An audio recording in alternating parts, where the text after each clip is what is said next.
Tila mas tumitindi ngayon ang kontrobersyang kinahaharap ng TV host comedian na si Vice Ganda at ng partner nitong si Ian Perez. Nakatanggap ng mabibigat na salita si Vice dahil sa kasalukuyang issue nila at ng naturang programa.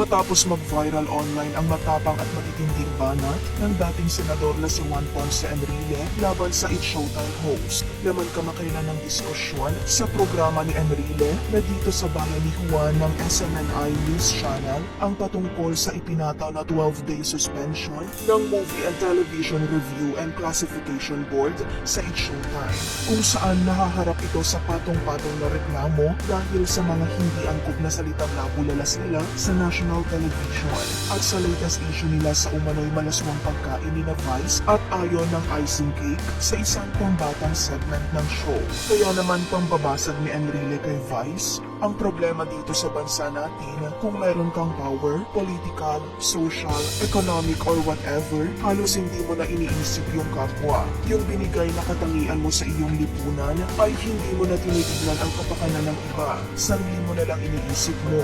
Akala mo maganda yung ginagawa mo. Super bastos ka. Bastos kang tao. Ayon pa sa 99-year-old na si Enrile, matagal niya na umulong napapanood si Vice sa telebisyon at kahit kailan ay hindi raw niya nagustuhan ang estilo nito sa pagpapatawa. Paglalarawan niya pa kay Vice, hindi lang walang decency kundi abusado. Sa kabilang banda, matatandaang nanindigan ang ABS-CBN na wala raw nilabag na batas ang kanilang programa at aapela sila sa MTRCB para mabago ang resolusyon. Maaari rin silang umapela sa Office of the President kung sakaling ibasura ang kanilang motion for reconsideration. Samantala, hati naman ang opinyon ng ilang netizen tungkol dito.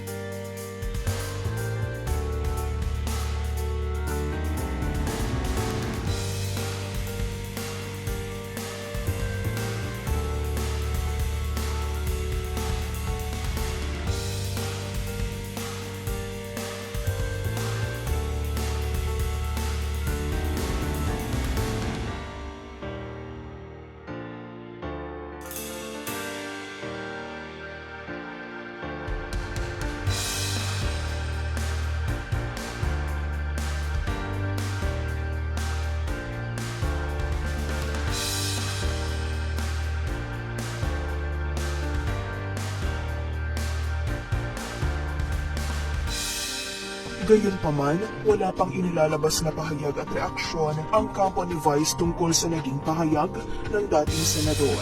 Agree ka ba sa sinabi ni Enrile? Ano ang opinion mo tungkol dito?